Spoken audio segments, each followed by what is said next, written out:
Okay, I'm here talking with Coach John Kuester today. Coach Kuester is a former college and NBA player and coach, and a current assistant coach of the men's national basketball team for the Nigerian Olympics team. So, Coach Kuester, welcome and thank you for your time today. Matthew, thank you very much. But let me correct you on one thing. On the Nigerian team, I just helped them out that particular week. I'm not Okay, sure how much further it will go, but what a great experience it was. And yes, I was listed as an assistant coach for the Nigerian team that particular week. okay, wow, that's awesome. Um, okay, so I want to start with your college career. So, you went to North Carolina. So, how did you decide on North Carolina? How did that all come about? And it's a great question. I was very fortunate to have been recruited by a number of colleges, and it was a different environment. And what I mean by that is, when you were recruited back then, um, basketball games on TV, it might be once every Saturday, or maybe two games a week at the Hmm. most. And when I would watch college teams play, I also watched the coach. And the reason I did that is because I played for one of the greatest high school coaches, Warren Rutledge, Benedictine High School in Richmond, Virginia. Hmm. And, he laid a foundation for me for the future. And as I watched how Coach Smith operated and how he was so team oriented and put such an emphasis on the little things. Uh, when they started recruiting me, I knew right then that that was a school that I wanted to go to. Yeah. And now you mentioned Dean Smith. Now, what was it like to play for him? It was, it's interesting because as we probably, I'll answer some of your questions as I probably am answering this one too. Mhm. Playing for Coach Smith is one of the greatest experience any person could have had that was fortunate enough to play for him. And one of the things that made him and set him apart was he didn't care whether you were the star of the team or the manager of the team. He tried to treat you the same, and gave you the respect uh, of all the guys. And I think that's when you have an opportunity to listen to former players speak about Coach Smith.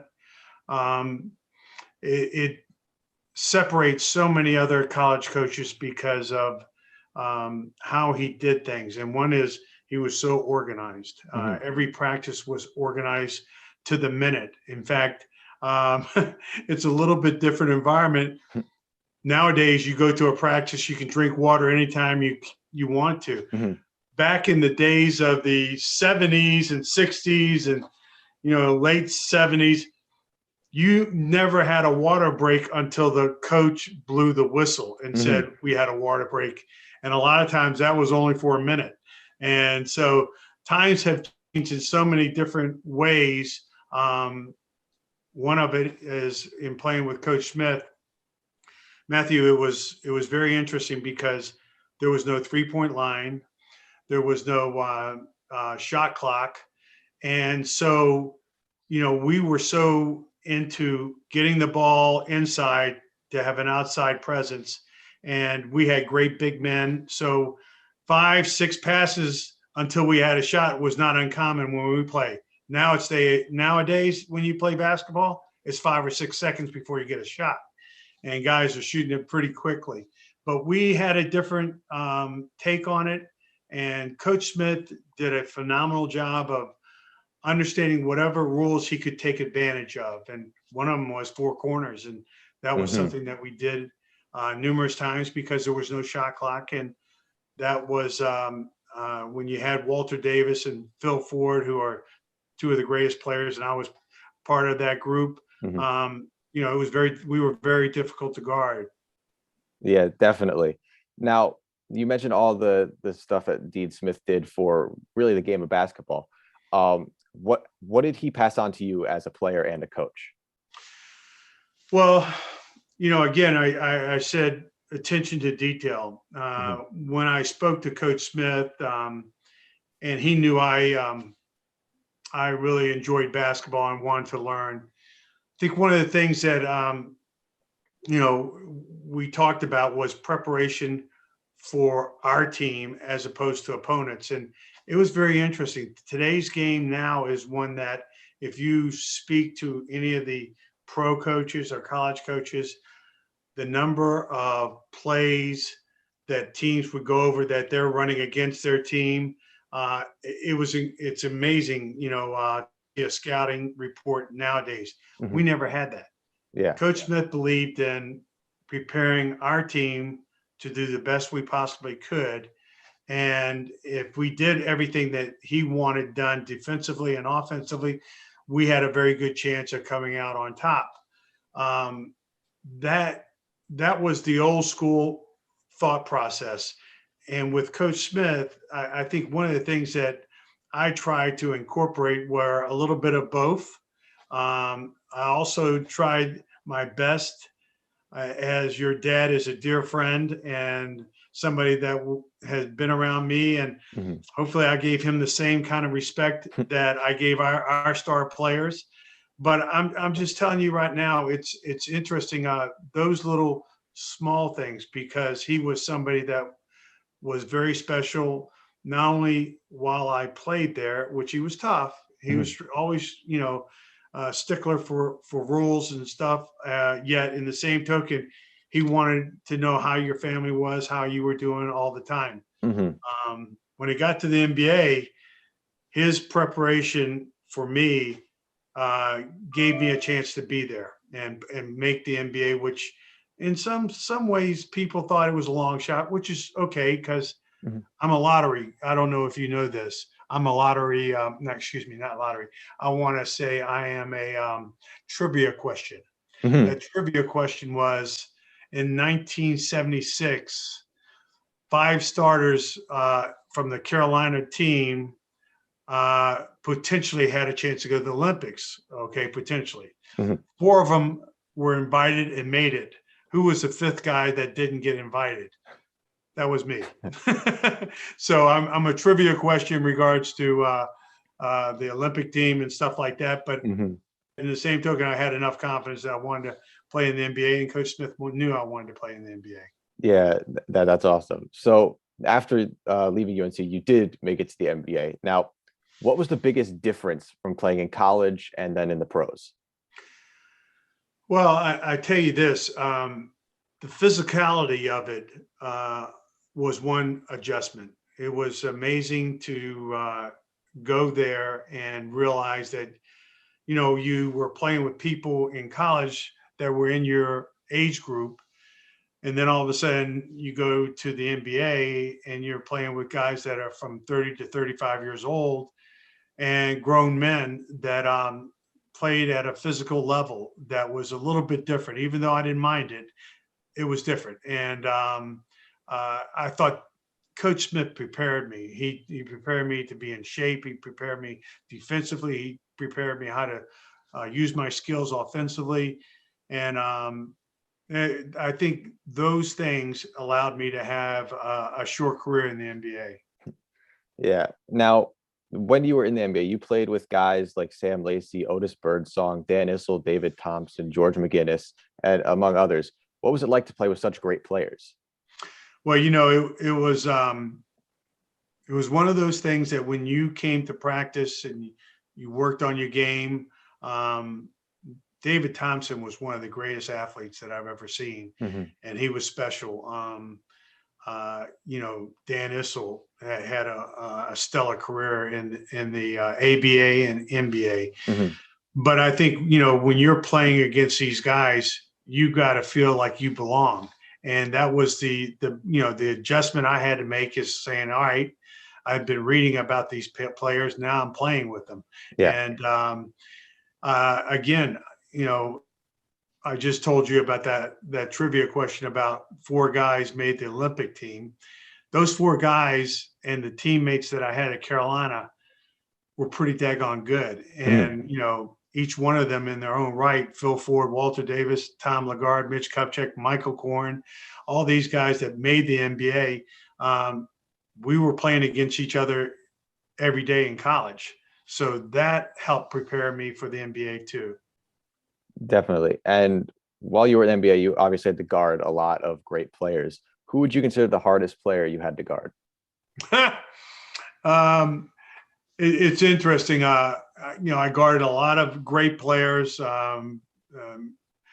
people that have finished college or around the 70s, late 70s, early 80s. I played against Pete Maravich, Clyde Frazier at the tail end of their career. Mhm.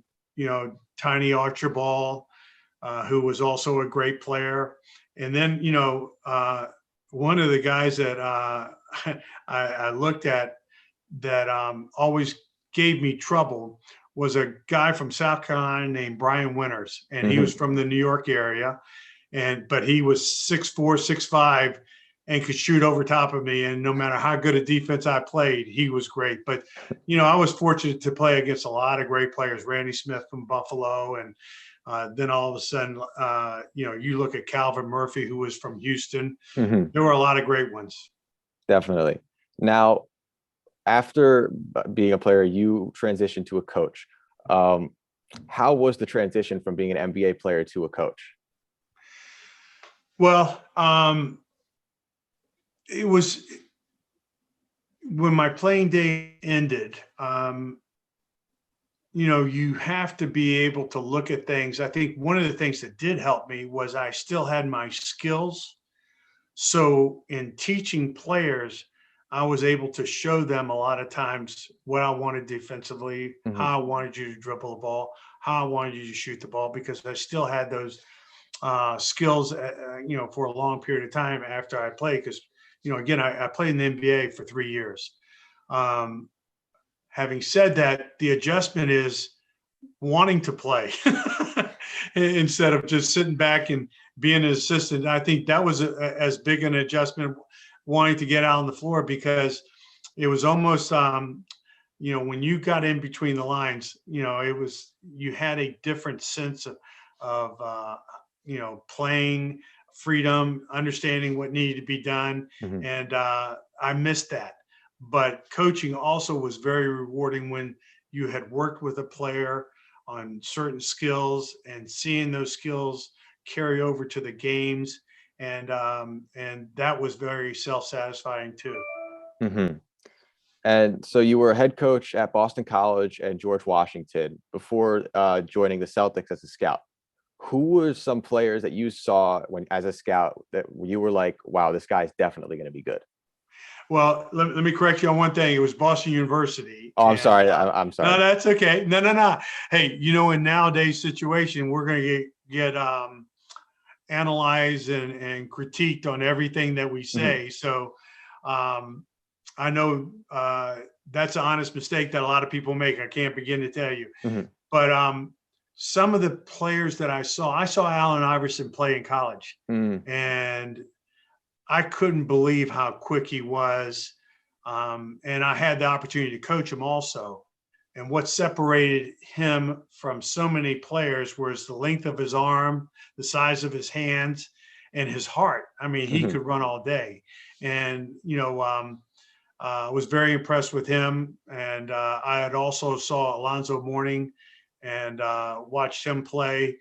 Number of guys from North Carolina during that era and stuff. So Vince Carter, Antoine Jameson, all of Mhm. those guys were pretty daggone good. Definitely. They all had obviously amazing careers. Now, you already answered some of this question, but I was going to ask, you coach some amazing players, future Hall of Famers and current Hall of Famers, like Allen Iverson, which you mentioned, LeBron, Vince Carter, Jason Kidd, Dwight Howard. What can you tell me about some of those guys? Well, I tell you this, each one of them had a unique personality. Um, Yet one of the things that really separated certain ones was their willingness to absorb everything that a coach said, and then also be able to make what you said as a coach even better when you got on the floor. Mhm. LeBron James was very special. He was a young man that I had him in Cleveland during his first opportunity to get Player of the Year. And that was very rewarding to watch him develop and grow into a leader. It was very impressive. Jason Kidd, I was with a team at New Jersey Nets. Now I'm dating myself because, of course, it's Brooklyn now. That he was coming off of a knee injury, and we were a below average team when Jason was there. Then Jason came to his first practice, and I watched him elevate everybody's practice to a different level when he showed up. Jason was probably the greatest point guard I had seen. And I had Chauncey Billups and, again, people like Iverson we had talked about. But, not only having coached great players, it was also fun coaching Kevin Ollie, who was a head coach at UConn, and he was an overachiever. Jock Bond, who's at Brooklyn Nets, he was another guy that overachieved. And to watch these guys work hard after their craft and do whatever it takes to stay in the NBA, they did a fantastic job, and was very rewarding to coach those guys. Now, one of the guys you mentioned was Chauncey Billups, and you were an assistant coach for that championship team. What was it like to be a coach for a championship team? Great question, because I hadn't had the opportunity to coach the last game in a season or a playoffs or whatever and won. And that was one of the greatest feelings in the world. We had a special group at Detroit in 2004, and that group took a tremendous amount of pride on sharing the basketball, understanding their roles. Defending was incredible. And it was one of the things that it was also a very big eye opener to me, for having been in the NBA for a number of years and realizing that your second group that you have is so important, because things happen where your first group, hey, they're good. And we had Chauncey Billups, we had Rip Hamilton, Tayshaun Prince, Rasheed Wallace, we had Ben Wallace. That group was a formidable group that always competed. But we had coming behind them Mike Jones, who a lot of people would know was a bulldog defensively. Lindsey Hunter, who was a bulldog defensively. Corliss Williamson was an enforcer. Mimical Core was a guy that went on to be an all-star at Utah Jazz. So we had a bench, Matthew, that was outstanding. Definitely. Now, I want to move on. So you coach many players who are now coaches, such as Joe Dooley, Brett Brown. Now, what kind of influence do you hope you've had on them? Well, let me tell you this. In their journeys, and this is what happens, there are so many people that end up touching you and being a part of your life in your development as a coach. And some of the things that Brett Brown had, Greg Popovich, Joe Dooley had Bill Self from Kansas, and a number of great coaches that he's been around. And watching these two young men develop as coaches is very rewarding. To see them, even though Brett right now is in between jobs, which I think he'll be another head coach someplace else, because I think he's outstanding, and I thought he was phenomenal in communicating. That's what I feel about Joe Dooley, who's at East Carolina and working extremely hard. And, I tell you this, I think he's one of the up and coming great coaches on the college level. So watching them do that, I can't say that I had an influence, but they had an influence for sure on my life. Yeah, that's awesome. Now, you've pretty much done it all. You've been a player, a scout, a coach. And as you mentioned in the beginning, you have been helping out the Nigerian men's basketball team. Now, what is that sort of like? Well, I tell you this, I had Mike Brown, who I worked for at Cleveland Cavaliers, and also I worked with him with the LA Lakers. Mhm. And Mike called and, a while back, because we had always stayed in touch, and said, John, I need some help. There were a couple of the assistants that couldn't come to be a part of the Nigerian staff. And that was in November. And so my favorite holiday is Thanksgiving, because I get to eat as much as I want. And I ended up having to go to Kigali, Rwanda, which is the capital in Rwanda. And what an experience. I mean, we had 3 practices. And in each practice, we weren't able to go live. We could only talk to them. We could only walk through things. Mhm. And sure enough, you didn't know what to expect, because you're playing against teams like Mali, Sudan, that were in our bracket. And so when we ended up playing these guys, a lot of those teams, which they had been practiced for a month. But let me tell you, Matthew, our guys were so committed to doing things.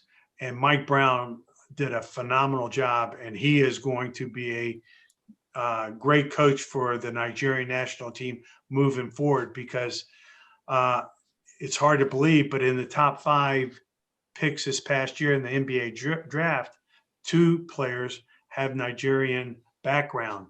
And evidently there was close to 9 players in the draft that have Nigerian background. So Really?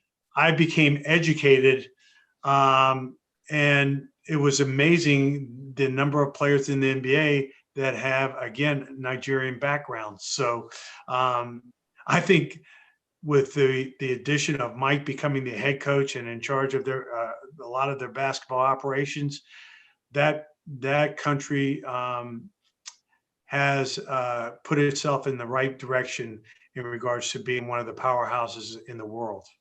For sure. For sure. How has COVID sort of impacted everything with the Nigerian team? Well, with the Nigerian team right there, when we went there, I had probably around 3 tests that I had to have to travel. When I got there, we had a hotel that we were staying at that was just basically used for 3 of the teams. And we ate separately. And in the restrictions were, you couldn't leave the hotel. Mm-hmm. So basically you either hotel to the practice, hotel to the games. And that's all I saw, except for from what my view was from the window and driving on the bus to the arenas. So in effect, there were no fans. Mm-hmm. To the last game, I think they had a few fans and stuff. And we played well. It was a great group of young men that when you win, it's always fun. So it was a lot of enjoyment in watching these guys really come together in a short period of time. For sure. Now, on the topic of COVID, how do you feel like the NBA and other professional sports have sort of handled it? Well, I have watched how the NBA has handled this. Also, my daughter coaches at St. Joe's in Philadelphia. Mm-hmm. How they test every day, and how they, when something happens in the college level, and I'm sure it's different everywhere, they go into this pause situation where a lot of times they're not playing for 5 days, and sometimes even longer. And it's amazing the discipline that it's taken for the NBA and the college players to have in regards to not socializing, trying to be as smart as you possibly can, and to watch how these young people have handled it, being isolated. I tip my hat off to them, because it is hard. Yet in the same token, for us to go through this the way we have to right now, hopefully we'll get testing. By everyone will get done, hopefully in the late summer, and then we can come back to what some resemblance of normalcy. But I tip my hat off to how the NBA has handled it. I tip my hat off to St. Joe's. God always put a plug in for St. Joe's in Philadelphia on how they've handled their situation. But yeah, in the same token, it's not easy, Matthew, and I think that's a great question. Definitely. It's got to be very tough for the players as well, along with the coaches and everyone. Now, I got a few final questions. So, you mentioned that your daughter is an assistant coach at St. Joe's. Now, how does it feel to see her sort of follow in your footsteps? What's next for me is probably playing golf tomorrow if the weather is good. And but I really have enjoyed retirement. You say never in regards to doing something again in basketball, but I'm down in Cary, North Carolina. With the COVID the way it is, I live on a farm, and so we're isolated. And so that's, been healthy for my wife and I, and trying to make sure that we abide by all the COVID standards and stuff. But let me tell you this right now. I'm in a great place in regards to watching my kids grow. My wife and I married my best friend. And so we have a good time. We laugh all the time. And, Matthew, I'm just very blessed in regards to having had the career in high school and college, the MBA, and coaching in college and the MBA.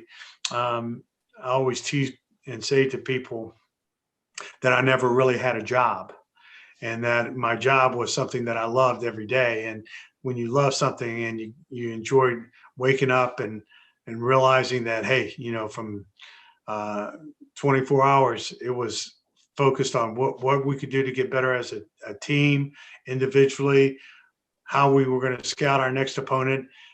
There was a pace to coaching in the NBA was a little different than what kind of pace I'm adjusting to right now. So I am enjoying the one I am with right now also.